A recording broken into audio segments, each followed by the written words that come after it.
This is Chemical Processes for Micro and Nanofabrication. I'm Chris Mack, and this is Lecture 33, Semiconductor Manufacturing Statistical Process Control. Last time, we looked at another important aspect of semiconductor manufacturing, yield, and we spent some time on one of the two yield detractors, defects. Today, with our introduction, very brief introduction to statistical process control, we're going to look at the second detractor of yield, parametric yield loss. The process can be controlled in certain ways that we're going to talk about, and we have various metrics that we use to help us control this process. But when it comes to process control, we generally think about the parametric yield side that we're trying to control. We also need to control the defects, but that's kind of a separate category of control, defect control. When we talk about process control, we're generally talking about controlling the parametrics of our process. What are the parametrics? Things like film thicknesses and doping concentrations and feature sizes and etch depths, etc. All the things that we can measure and put a numerical value on it. Parametric yield loss comes from these parametrics, these parameters, like a film thickness, that is off kilter. It's far enough away from its desired value that it causes the device to not function properly. If we want parametric yield to be high, there are two ways that we can do it. One is we design a process that can tolerate high yields. That can tolerate large amounts of process variation and still produce high yields. That's great. If we have a process that's insensitive to variation in a certain process variable, then we don't have to worry so much about that process variable. The second thing is, once we have a known acceptable amount of process variation that we can tolerate, we need to make sure that we control the process to stay within that acceptable variation. There are two tools that we often use for process control. Actually, there's quite a few more than just these two, but there's only two we're going to talk about. Statistical process control and process capability metrics. Those are the topics of today's lecture, but another very important area of process control is called APC, Advanced Process Control. It's basically a feedback loop where we make measurements of parameters of interest like film thickness, and then we use a feedback loop to control the equipment that performs that deposition, for example, to try to keep it in control. So it's a feedback-based process control mechanism. Fascinating topic. We're not going to be able to talk about it in this class. Instead, we're going to focus on SPC and process capability metrics. What is SPC? It's a tool to detect systematic process excursions. So we've got a variable, and it has some known statistical history. It tends towards this mean and this standard deviation, for example. Now, if we see some variation in that process parameter that is unexpected based on its history, its known statistical history, we call that a process excursion. And the SPC is a tool to identify when a process excursion occurs. For example, here's the mean nitride thickness versus lot number. So we process a lot of wafers, say 25 wafers at the same time. Then we might take 3 of those wafers and measure the nitride thickness. And we might measure the nitride thickness at 5 points on the wafer. And we'll average all of those together and get a mean nitride thickness value. We might get a standard deviation, might get some other parameters as well, but we're going to focus just on that one parameter, the mean nitride thickness.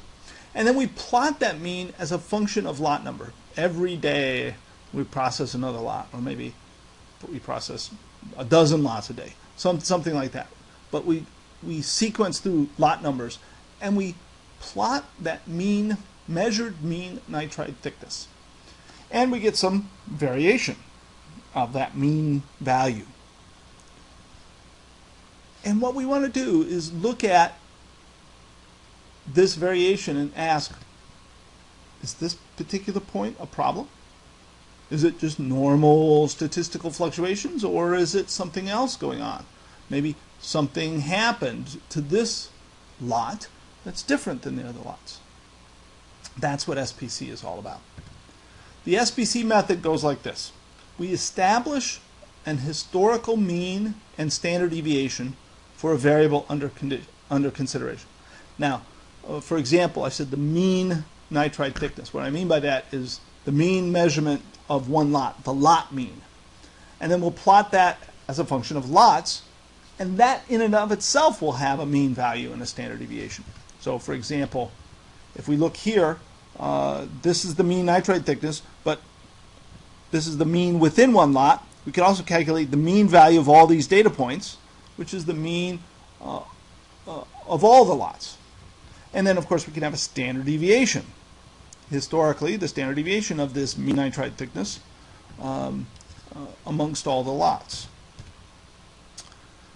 This mean will follow a normal distribution. Now we know that's true because of the central limit theorem.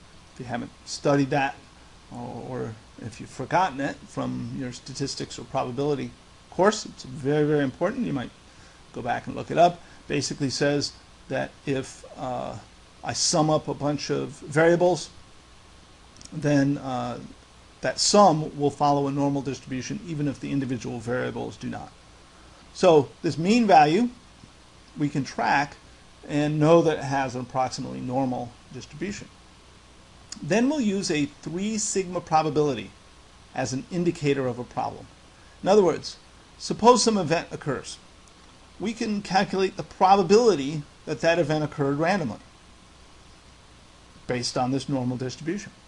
If the probability of the event occurring randomly is less than 0.3%, then chances are this is an error, some systematic deviation from what is expected, and not just normal pattern variation, probabilistic variation. The 0.3% is based on the 3 sigma probability. 99.7% of the time we're within 3 sigma of the mean. So we'll use this 3 sigma probability to indicate that something is likely wrong. Now, it's not a guarantee that it's a systematic error, but it's probable. And the result is what we call the Western Electric rules, since this was developed by the Western Electric Company some time ago. The main Western Electric rules are these, and there are some other ones that we're not going to talk about, but these are the main ones that gives you a feel for what these rules are all about. For example, we say that if any single point falls outside of the plus or minus 3 sigma limits, then we say that this Western Electric rule has been violated. There's only a 0.3% probability of that happening randomly. So if it happens, there's a likelihood, fairly high likelihood, that it's something besides just random variation. Another possibility, 8 successive points are above the mean, or 8 successive points are below the mean. Either one of these events has a 0.4% probability of occurring, and that's close enough to 0.3% that we say if this happens, this Western Electric rule has been violated. Now, what could cause this to happen? Well, a mean shift. Something happens in our process, and now the mean value of that parameter has shifted to a higher level or to a lower level, and I have a new mean. That will result in something like 8 successive points being above or below the mean. Another Western Electric rule, if 2 out of 3 successive points are between 2 sigma and 3 sigma, or between minus 2 sigma and minus 3 sigma of the mean, then this rule is violated. Again, there's about a 0.3% probability of this happening. So if it does happen, we say it's an indicator that there might be a problem. And the last one that we'll talk about, 4 out of 5 successive points are greater than 1 sigma. That is between 1 sigma and 3 sigma of the mean, or between -1 sigma and -3 sigma. There's about a 0.5% probability that either one of these might happen. So it fits our general rule of thumb of about 0.3% probability events get flagged as potential problems. How do we use these Western electric rules? These rules can detect both a shift in the mean and some growth in the variation of the parameter. There's a few more rules besides the one we've mentioned, but the ones I mentioned give you a flavor for what's going on. They're the most important rules. And then when a rule is violated, we sound the alarm. Now, it's not literally an alarm going off in the fab, but essentially when that happens, you get a page or you get a text that says, you need to come in and look at this, if you're the engineer in charge, for example. An alarm means it needs to be investigated. Generally, we do all of this data analysis and checking the Western electric rules in an automated fashion with software. Nobody's actually looking at the data except for software. So the software will automatically send an email or send a text or something like that when a rule has been violated, and it's called an alarm. When you get an alarm, you look at it and try to decide, is this a problem? Is it something that might have happened in the fab that caused something to go wrong? Can I find that cause and can I fix it? Sometimes, of course, these alarms will be false. In fact, about 0.3% of the time, these things will happen just due to pure randomness. So sometimes you'll have some false alarms, and that's okay. That's the nature of the game. But you need to separate out what's a false alarm from what's a real problem. For example, you might find that the nitride thickness had a mean shift. So 8 out of 8 data points in a row were above the mean. And when you go and look, you might notice that the point in time when the mean shift occurred happened to be right after you clean the tube of your CVD furnace. So maybe there was a problem with the cleaning process, and as a result, the nitride thickness is no longer in spec.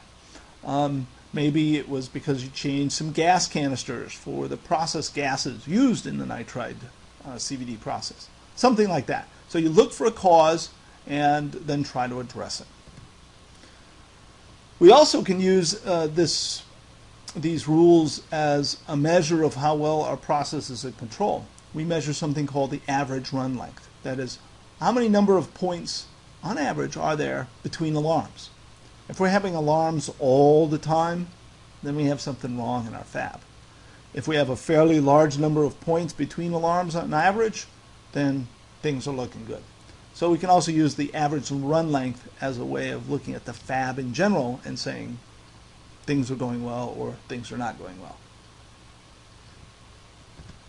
Here's an example of an SPC chart. So we've plotted the historical mean, the red line here, and then we have a historical value for sigma, and we plot the +1, +2, +3, -1, -2, -3 values. And sure enough, this one data point that we saw before is greater than 3 sigma away from the mean, and so we would flag it as an alarm, and we'd want to go look at what might have caused that when it happened. We might search through this data to look for other possible alarms as well, but I don't see any when I look at it. SPC charts are ubiquitous in the world of semiconductor manufacturing. As I said, it's almost all automated.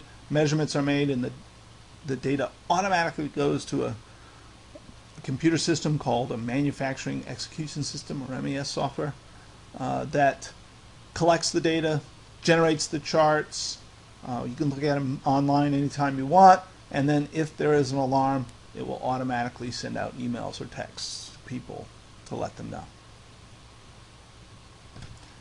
Now, another important metric that we use is something called process capability. SPC charts show how the process is doing compared to its historical behavior. That's very valuable because if something changes, you want to know. But that's not all we want to know. We would also like to know how the process is behaving compared to the specifications for the process. What is the spec? What is the specification? We usually say spec of a parameter. So, example, nitride thickness. We'll have a spec on the mean and the allowed variation of the nitride thickness. Where does this spec come from? Well, this spec is based on the idea that if we keep the parameter within the limits, mean plus or minus some range, then we're pretty sure our yield is going to be high and the performance of the device, the performance of the chip, will not be affected because of this variation in the parameter.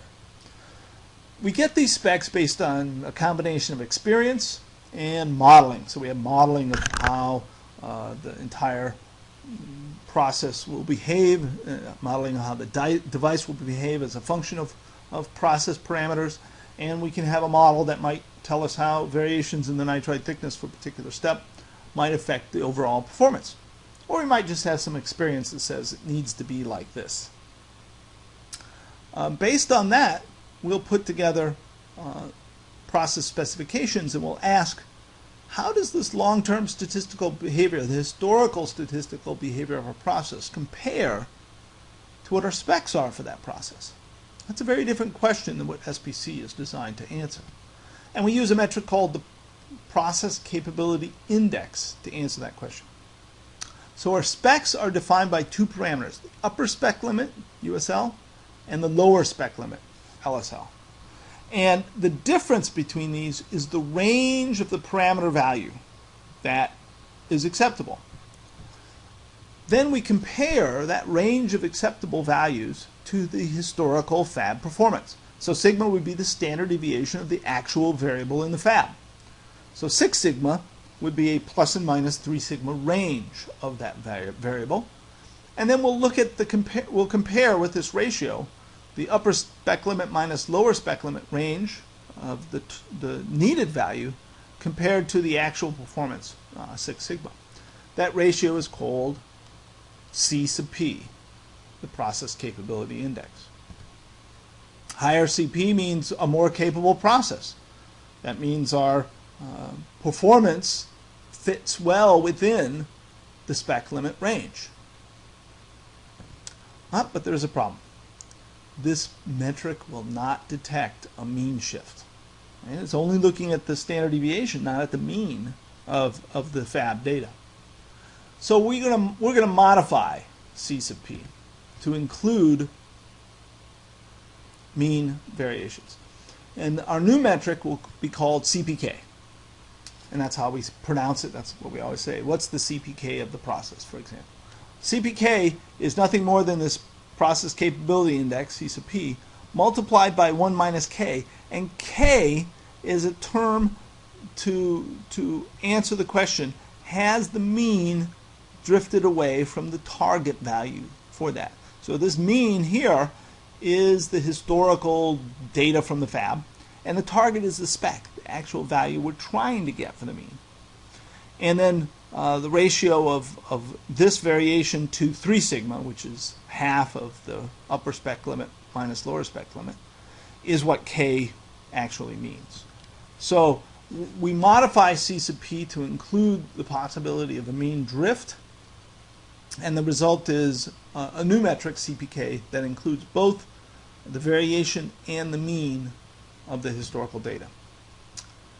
If CPK is bigger than 1, we have a process with the possibility of success. If CPK is less than 1, we will have yield failure because of this parameter. Right? Obviously, there's a CPK for every process parameter that we monitor. So a CPK for nitride thickness, a CPK for dopant concentration, a CPK for junction depth, for example. Everything that we might measure in the fab will have a CPK value. And if the CPK is less than 1, that means that parameter is negatively impacting the yield in my fab. So we want it has to be greater than 1, minimum requirement. If it's bigger than 1.5, it's good. We've got a good process. And if it's bigger than 2, we say the process is great. This is often called a Six Sigma quality. And in the world of manufacturing, you can advertise that you have a Six Sigma process if your CPK is bigger than 2 on all the parameters. Of course, what it might mean is that your specs are too loose, and maybe you could design better chips if you were willing to use tighter specs. So that's another possibility if your CPK is bigger than 2. But generally, the higher the CPK, the better. So what have we learned in this second of 2 lectures on the topic of semiconductor manufacturing? Well, you should be able to quickly answer these 3 questions. What is the guiding principle of SPC? What are the Western electric rules? What do you do when there is an SPC alarm? Actually, I apologize. There's more than 3 questions here. I forgot. What is the difference between CP and CPK? And finally, what constitutes a mediocre, good, or a great capability in my manufacturing? Well, that's our very brief discussion of semiconductor manufacturing. Next time we'll go back to unit processes and start talking about etch. Till then.